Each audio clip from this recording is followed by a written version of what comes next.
Welcome everyone, I'm Andy Hazel. I am in the DER unit. I work with many of you, I see familiar faces, so thanks for coming today. It's going to feature Dan Siegelman, but first I wanted to highlight a new policy that DER has going in, if you could slide us. If you haven't heard this already and seen it in emails, this highlighted line is a new requirement that we have. We're hoping this will help you and help us and help the quality of proposals. That is 5 days in advance of your submission deadline. We need all non-technical. So this would be non-technical, not including a project description. You could even be still kind of tinkering and editing your project summary and your references that go along with that. Those would follow the normal policy of 3 days in advance. But what this will do is gives DER a chance to make sure all those things are in place, any compliance checks that we need to do, and it really saves. You know, things like on an NSF, a collaborators form, we deal with it on a fairly frequent basis where it'll come in even after the 3 day, and it really just causes stress for both the faculty and DER and OSP if there's some of those kind of loose ends left. So this is an attempt again to raise the quality and make sure we're staying on time and on track. So you'll see that reminder and notifications from us in DER, and we'd appreciate if you do your best to get those non-technical documents in 5 days in advance. Any questions on that new policy? All right. Next, we have the green checks are all of the DER seminars that we have done so far, I think all this year. Yes, and these unchecked ones are ones that are coming, including today's export control with Dan Siegelman. These are the ones that we have planned for future topics. If you don't see the dates haven't been set. If you have ideas of things that you would like either DER to present, or you have someone from outside, we call these DER seminars. Some of them are led by us, some are internal, not led by us, like today's with Dr. Siegelman, and others are faculty or researchers that you would bring in from somewhere else, some other institute or some other university, and we will help facilitate that. So if you have an idea about something you'd like to bring here to Michigan State, give us a call. You can email DER or call Kelly. And we will get that on the agenda, and then we do all the magic as far as, well, Monique does all the magic as far as arranging for this room and food and everything like that. I don't want to steal any of her thunder or take credit. So again, if you have ideas, let us know, but these are the ones that are coming up. So look out, pop those into your calendar, and we look forward to hearing from those presenters. All the past materials are also on our website as well. So if you want to get any access to those presentations, they're available. This is our lovely team. We have some of them in the DER zone over here to my left, and others that are helping in the back, but those are the faces and contact information. So if you download these, you can grab our contact information off of that. We have quite a complete team and some wonderful students. And now I'd like to introduce Dan Siegelman, our expert in export control, and will be your presenter for the day. Thank you. And I should correct that just a little bit. I'm not the expert in export control, but I am the guy who can help you deal with export control. And that will become clear as we proceed. Next slide. I'll cover several things in this talk. By the way, it's a little bit awkward. There's a microphone right here so that off-site people can listen. And I don't want to go too far from the microphone, but I think I may need to stand a little further back to be able to see my own slides. I'll be discussing what is export control and how it's handled at MSU, how this touches faculty, how to minimize difficulties. Forward a little. That's a preponderance of this talk. Next. And I'm also, at the very end, going to give you some heads up on some changes that are coming that we don't fully understand yet. Oh, and I want to emphasize, this talk does not count as export control training. This is merely some guidance for faculty on how to avoid pitfalls in the process. Next. What is export control? Indeed, in the Department of State, there's a formal explanation of it. Next. Next. The simple thing is there's some things the government has decided we don't want to share and some people with whom we do not want to share it. And the things we don't want to share and the people we don't want to share them with depend on case by case. So that's the complication. And again, my job is to help you deal with this. Next. I'm going to very quickly mention the 3 flavors of export control law that we have to deal with. And this is significant for faculty because they each involve different kinds of constraints on us. The first is the most common, export administration regulation, sometimes called EAR. They have to do with dual use stuff. And there are a number of features of export control law having to do with EAR that are very helpful to universities, including a so-called 6-fold test, which permits us to,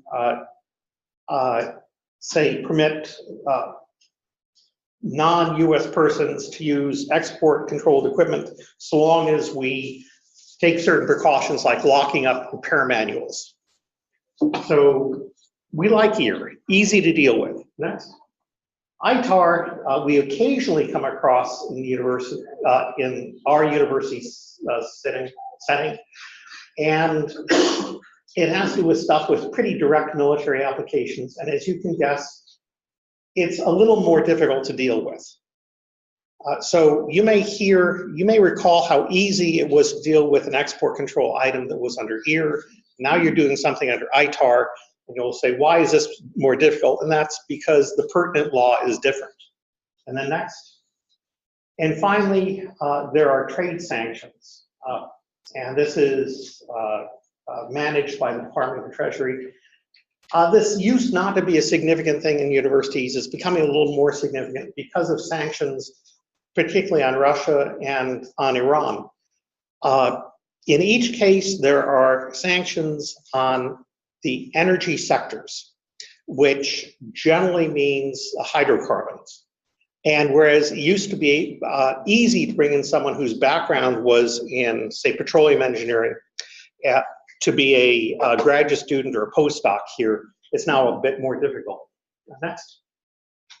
Oh, and I do want to emphasize, without going into detail, penalties for willful non-compliance can be very serious, fines and prison even. I don't want to scare you too much. So long as we all exercise due diligence, penalties are pretty minimal. In fact, the worst penalties, if we exercise due diligence, come not to the faculty member, but to the university, because they were supposed to provide us proper guidance. Next. And there are 3 ways where export control intersects the lives of PIs. And the first one, which many of you, I'm sure, have experience with, are visa request worksheets for visiting, primarily for visiting scholars. Visiting scholars come on a J1 visa, generally. We, in the College of Engineering and the Office of University's Office of Export Control and Trade Sanctions, sometimes encounter, say, H-1B visas, particularly when we're hiring a new university staff or faculty member. ECOR are the Export Control and Open Research Review worksheets, which, if you're lucky enough to bring in money on a contract, a part of that contract approval process is reviewed by the University Office of Export Control and Trade Sanctions. And then finally, access control plans is how the university deals with some export control constraint, sometimes having to do with a visa, or sometimes having to do with an ECOR, where either one of those connects with an export control regulation, and we want to stay in compliance and at the same time still do our research and still have our visitors. And the access control plan are the set of rules we make for ourselves on how to stay in compliance and still get our research jobs done. Next. How export control is managed at MSU. And in the law, primarily there are 2 players here. One is the PI and the other is the university. The PI does almost all the work, in particular, finding funds, finding students, and interacting with export control. The PI is the person on the team who's responsible for staying in compliance. It's not the department secretary, it's not the most senior graduate student, it's the PI. It cannot be delegated. Next. The next party in this process is the Office of the Dean, and we're there primarily to assist the faculty in dealing with all these things. And we assist in several ways. One of them is if a faculty member submits a visa request or an E-Corps, we do a review. And we do the review for two reasons. One of them is the university's Office of Export Control and Trade Sanctions requires that someone from the dean's office sign off on all these documents. The reason they require it is the second reason why we do it, and that is we can save the PI a lot of heartache. We catch minor errors, questions that haven't been answered, things that could stall the process if they went forward to the university's office without correction. Next.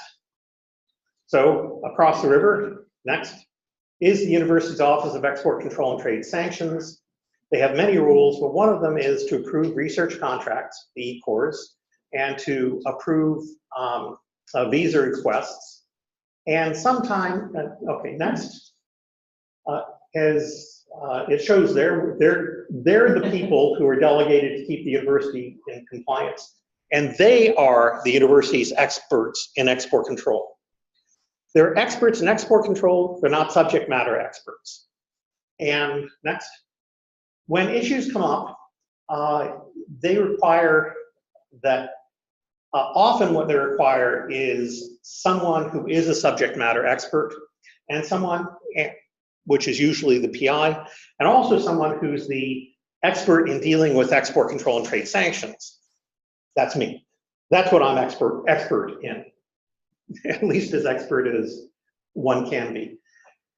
You have to believe that everyone here in this whole circle is acting in good faith and wants to make things work. They want to bring in money. We all want to bring in money. We want to bring in good scholars. We want to pursue the university's mission, which involves research, and we want to do it while staying in compliance with the export control laws. Next. Now, here's sort of a key to understanding where delays happen. The people in export control, I just call them ECTS, are all very busy. We are not their only customers. They deal with the Ag College, with Letters and Science. They are all also bringing in visiting scholars, and they are also hopefully bringing in research contracts. So they're very, very busy. Now, how does a very busy person deal with different kinds of items that show up in the input box? Next. Well, this should say completed forms. Next. Well, the obvious thing is you look at the completed form, you say, I can handle this in a routine manner. Of course, I'll do it right now. And they go through all those ones. And when they come across an incomplete form, then they're going to say, I'm going to have to track down the PI and then take care of it. This goes into the to do sometime later pile. And that's where a lot of the delays come from. Not all the delays, but a lot of the delays. And our desire is not to have our paperwork put into the to do later pile. So next. That will be a lot of the rest of this talk. Next. Now, the trick to not being in the wrong pile is to be fully forthcoming and to leave no gaps. I'll talk about gaps and what we mean by them and how to avoid them. Next. We'll walk through the process. Next. Okay, here's one of the two kinds of forms that one will find. The visa request export control worksheet. And when one gets to the appropriate export control site, and with a little bit of Googling you can get there, but also I think DER has a link directly to there. Either the PI or department secretary can just start the worksheet and proceed. The first part might be done by the secretary. There's no reason PI couldn't do it instead. Often, if the PI is very new to the process, it might be a good idea to have an experienced secretary start the process. But there's no rule against the PI starting this. I'm going to go through several parts here. Next. One of the easy mistakes to make is to erroneously list the home institution. Sometimes in our communications with a potential visitor, they'll use the letterhead of some institution and a different institution shows up on the CV. And that could be because it's an old CV, for instance, or it could come, or it could just be one of those glitches that happened in our minds as we get a little older. Make sure to get this right, because once a document gets to export control and trade sanctions, and they see that the individual is associated with a sensitive institution, and a foreign military institution is a sensitive institution, they're going to scrutinize things very, very closely. And if there's no reason for that scrutiny, don't make, if they are from a very benign organization, use the correct institution. Next. J1s, as I say, usually our visiting scholars are J1, and when we bring in J1 visitors, there's certain special requirements in the visa process, which I'm going to note. Next.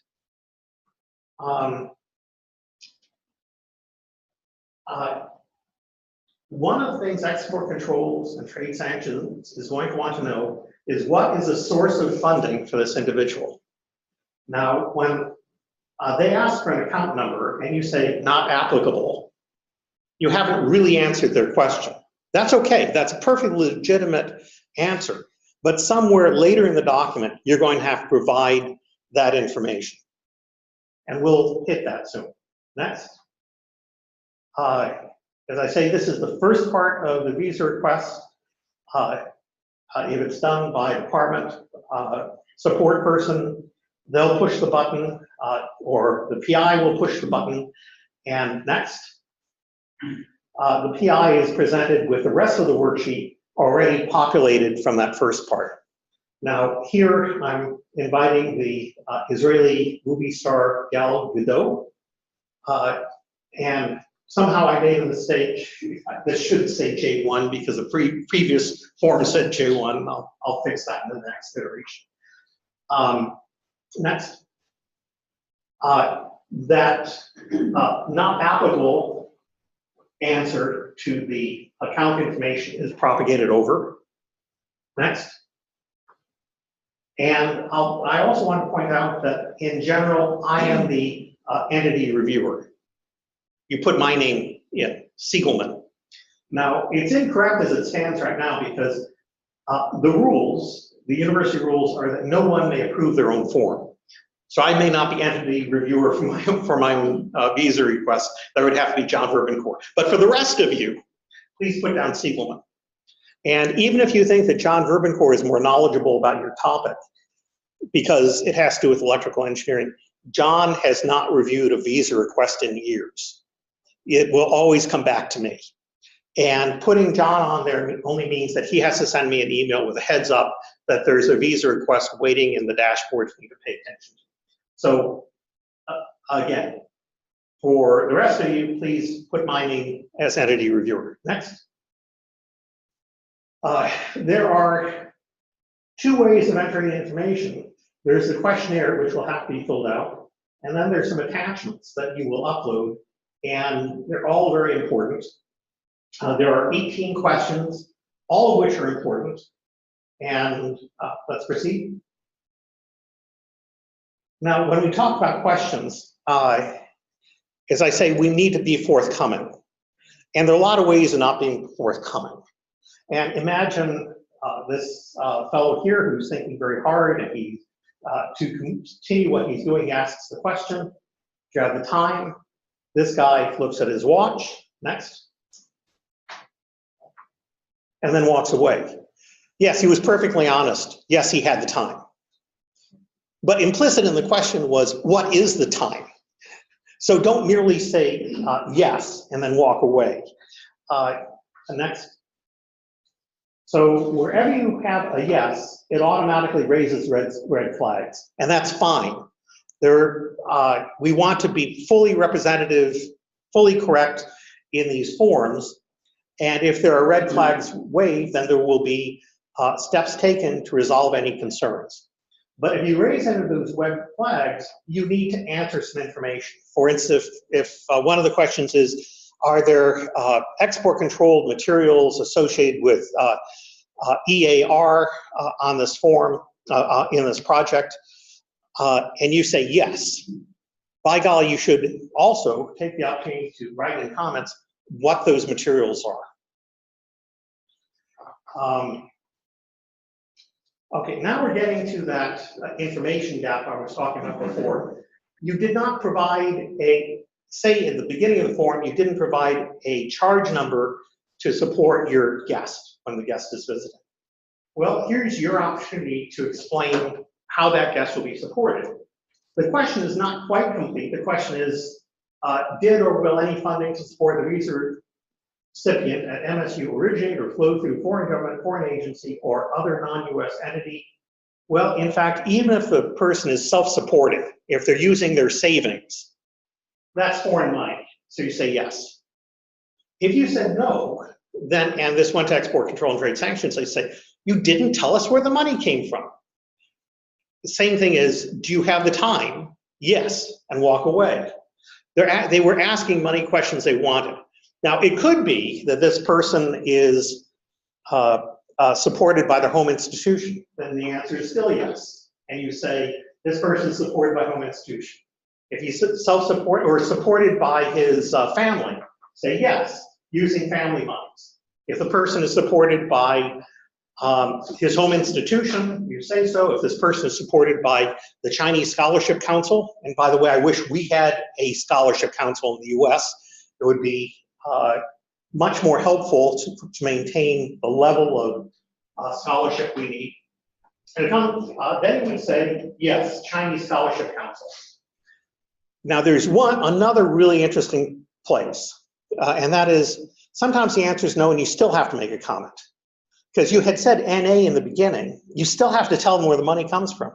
So say I'm sponsoring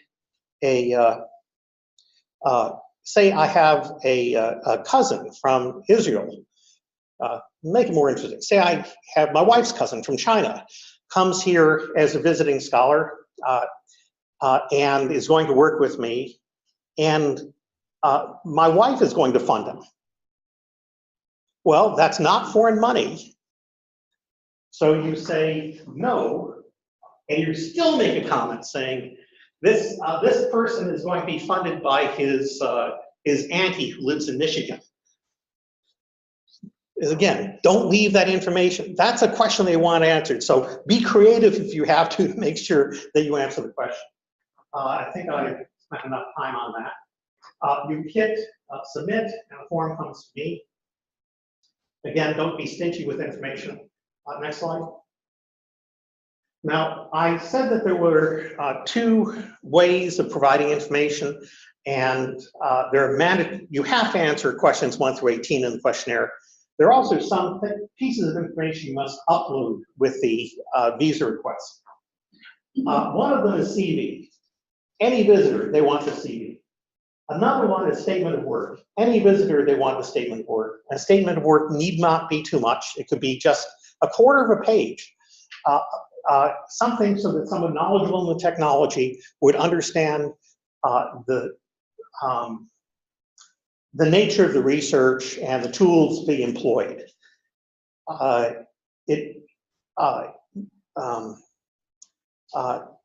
When I review these things, generally I can read these things and I can understand what kind of work is being done. If I can't understand what work is being done, I'll call the PI, because I will have to talk to the people on export control and trade sanctions and clear up any uncertainties that they have. Now, for J1 scholars, we need one more thing, and that's a letter of department support. Most of the department secretaries have the Word document that we use as a form. If you don't easily access that, just call me and I'll email you the form. This is in existence because we've had some unfortunate experiences where, for instance, a professor invites a visiting scholar, the visiting scholar comes and the professor ignores him. The scholar does not get any relevant safety training, isn't given lab space. That's not the image we want to share with the rest of the world. But there are other things that can go wrong, like a scholar comes, and I'll give more detail on this later, and the professor goes to his department head and says, "Oh, my scholar has arrived, I need a desk." The department head, "You didn't tell me about this. I don't have an inch of space. How did this happen?" The letter of department support makes sure the department is fully aware that the guest is coming, and that the guest will get the necessary support, and that the PI will be will do due diligence in accounting for the visitor. There are other additional files that can be helpful. Letters of financial support, not necessary, could be helpful. Supplemental CV information, if you think it would be helpful. Anything you think would be helpful, you can add as well. Next. I want to caution you that if that visa worksheet is a legal document, if anything changes while a visitor's here, you must, if anything substantive changes while the visitor's here, you must notify export control and trade sanctions. I'll give some examples. Next. If a visiting scholar starts working on a new research project, that means the old SOW no longer applies. So you need to talk to export control and trade sanctions and give them a new SOW so they can, again, assess whether there are export control issues. Next. Visiting scholar decides to take 2 months off to visit the University of California, and it's not on the visa request. By the way, there's nothing wrong with someone here on a J1 visa visiting another institution. It's just that if it's not on the visa request, if it hasn't been mentioned on the visa request, then you need to notify University's Office of Export Control and Trade Sanctions so that if they're audited and someone from the federal government asks them, well, where is the scholar? They don't have to say, we don't know. All right, next. Oh, okay.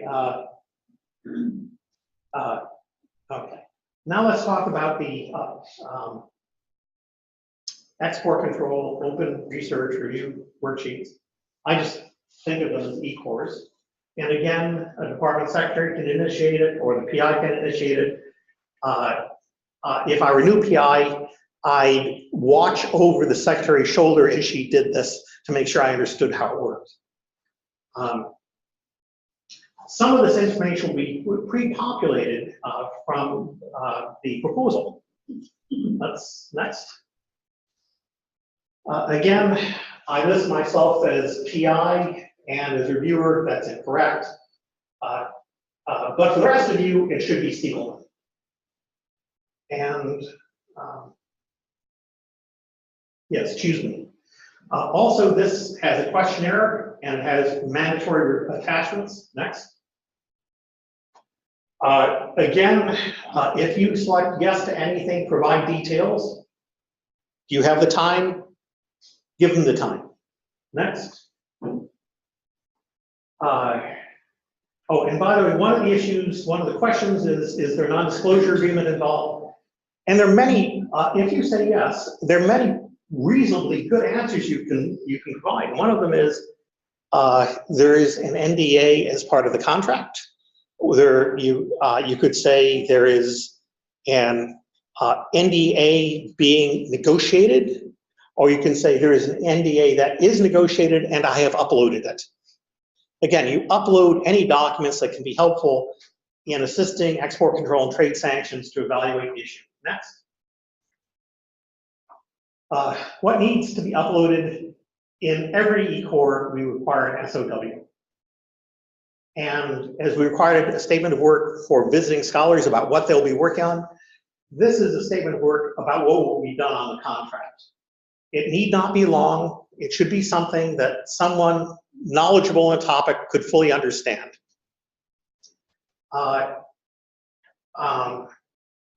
Things that could be helpful, that might be helpful for setting context would be if you had the BAA handy, you could upload that too. If there's an NDA and you have can access it, you really should upload it. And you ask yourself, is there anything else necessary to provide export control, trade sanctions, the full picture? Again, we want to be in the to-do now queue. Next. There are some easy mistakes. Next. Did you provide, check your work. That's essentially this, check your work. If you answered yes to anything, make sure you wrote a comment that answered the natural questions. Next. Proofread your comments. Sometimes you believe you've answered the question, then you discover you didn't put a verb in there, and your answer is incoherent. Next.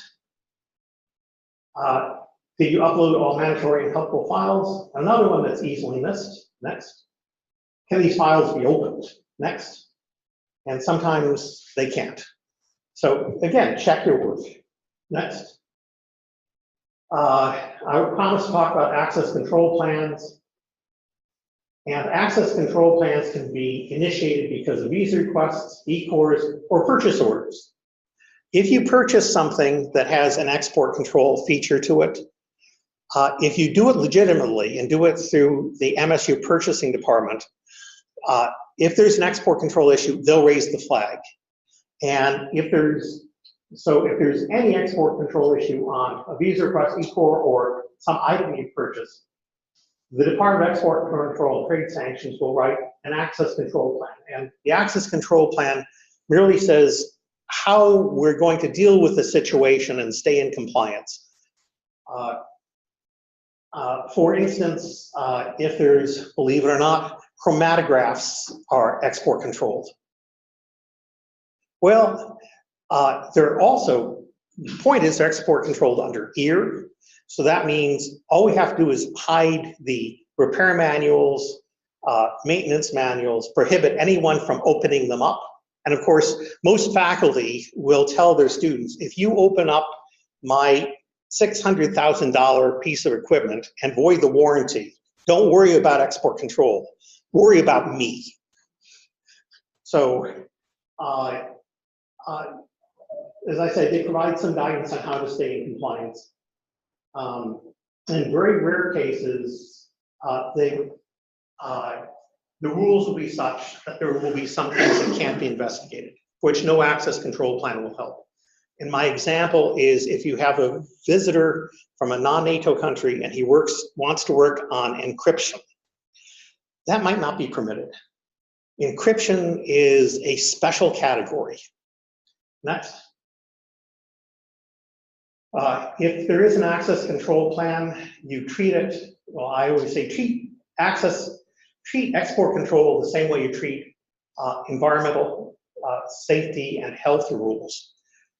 They're just constraints we work around, comply with, but we still manage to get the work done. So treat them like ES&H rules, make sure your students and staff understand the access control plan, post it as new people join their team, make sure that they understand it. If you get, and periodically as situations change, re-examine your access control plan to see if maybe it needs to be revised. Next. I say, yeah, these are final suggestions. I have about 2 pages of them. When buying stuff, always go through MSU purchasing department. That prevents any mistakes involving buying equipment that's export controlled, not knowing it's export controlled, and inadvertently getting yourself into trouble. Whenever transferring anything outside of MSU, like test specimens, go through material transfer agreement. That will cause all the appropriate assessments to be made and removes any liability from you. When something significant changes with respect to, say, a visa request or an eCore, notify export control and trade sanctions. And me too, please. When in doubt, ask for help. I'll have my coordinates in a later slide. It's so much easier to solve problems before they become big problems. Next. This is, again, things to save you problems downstream. One of them is, there's certain countries, if you travel there with your laptop, you can be almost guaranteed that someone will make an attempt to crack the laptop and gather everything they can. And yes, we worry about export control, but more likely what they're going to be searching for are all your bank records, the social security numbers for your children, and say, for instance, all documents you have about your house purchase. Interestingly, that's saleable information.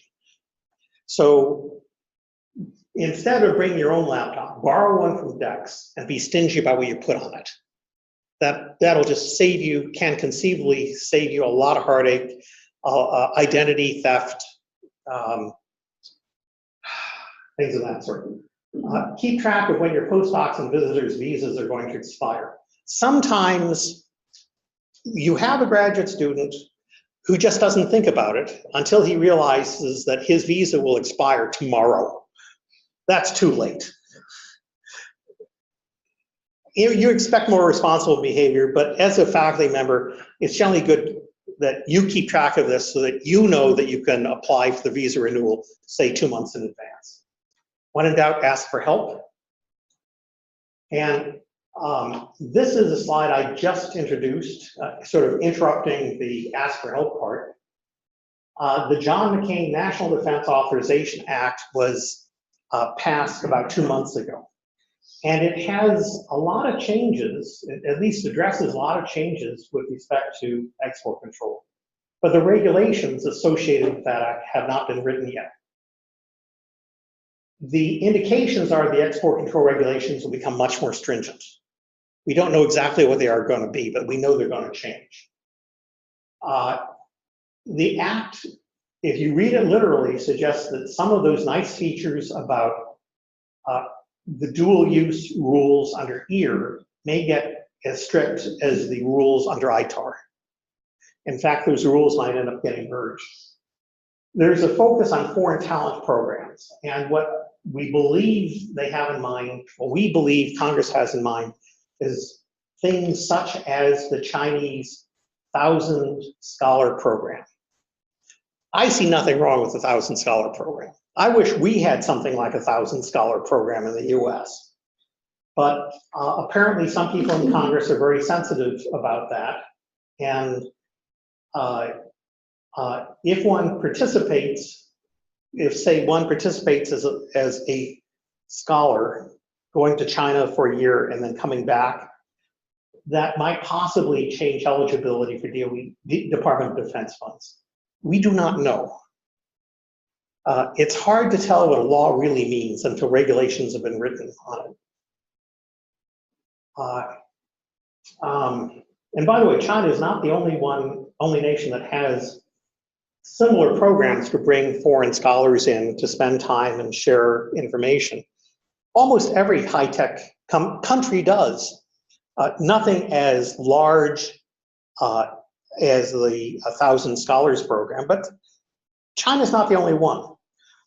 I have a prediction that the, 500, I don't remember how many research universities there are in the US, but say 500. There are 500 universities that are going to be under the same rules we are. Those 500 universities are really powerful lobbyists. If very difficult things happen, eventually the universities will provide enough back pressure that whatever difficulty there is will be mitigated.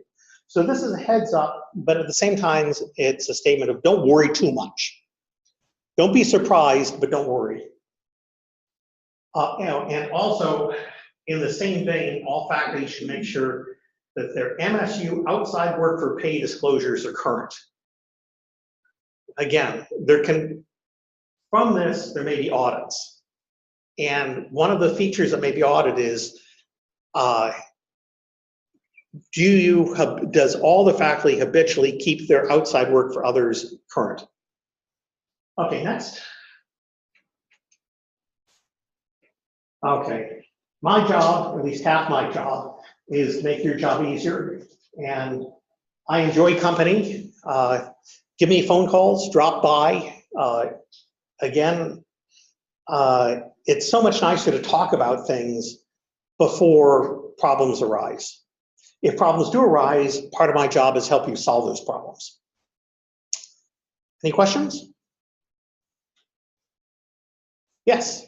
Can you speak to OSP Business Connect role in the export control process a little bit? Okay, I'm still trying to figure out the flow chart of things, but but in general, an E-Core will go to OSP or Business Connect, and those people are really good at reading the contracts and processing the contracts. If, for instance, there's a non-disclosure clause in there, they will flag it. Or here's another thing I hate to see, is if the research contract has a citizenship constraint. I like to see no constraints on what students may work on these projects. But some department, particularly some Department of Defense and a few Department of Energy contracts have citizenship constraints. OSP and Business Connect are very good at flagging those things as well. From say OSP or Business Connect, it then goes to Export Control and Trade Sanctions. After they pass it, I think it then goes back to OSP and Business Connect to send it on its way. Okay. And they review a lot of the same stuff, but they're good at catching stuff in the contract. They're good at catching stuff in the contract. When the E-Core comes to me, I see often comments from OSP saying, note the citizenship constraints. Can they send it back to, any level can send it back to the professor for completion? Well, I've only dealt with the export control aspects of it. If there's something with questions in it, like an E-Core that goes to Export Control and Trade Sanctions, and they have questions, generally they will contact me or the PI, explain the question, and we can answer the question and send it back. But by the time they get to us to tell us the question, it might be a month later before, it might be a month because it wasn't in the right inbox. Good question, though. Well, I think that leaves us with plenty of time to eat our pizza. Oh, yes. For the export control process, is a hold for a period or is just one time? I'm sorry, could you? I mean, for this export control process, is a one time handling or is a hold for a long period for the G1 scholar? For example, Okay. if the G1 scholar need to renew his visa, Yeah. and we also have to You need to do a new visa request to renew the visa. Yeah, but if the scholar leave earlier than the expected dates. Oh, then let export control know that happened. So you do the PI have to. Oh, yeah, all yeah. these or- Oh, let me, for the microphone, let me repeat the question as I understand it. If, say you have a visiting scholar and the visiting scholar does not stay for the whole period that was planned, is there anything you need to do about it? And to be on the safe side, it would be good to send an email to Export Control and Trade Sanctions saying that the scholar has gone home. That way, their books will show that the scholar has gone home. And if they're audited and asked, where is the scholar, they don't have to hunt you down.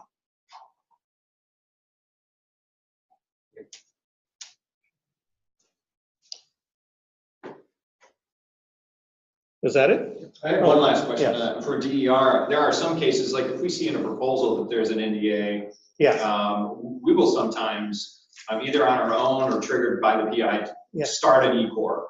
And I heard Yeah. you say at the beginning that this really applied to once the faculty have been awarded, so they get a letter of intent to award. Okay. So yeah. does that cause a problem? Would you No, prefer that no. not to happen early on?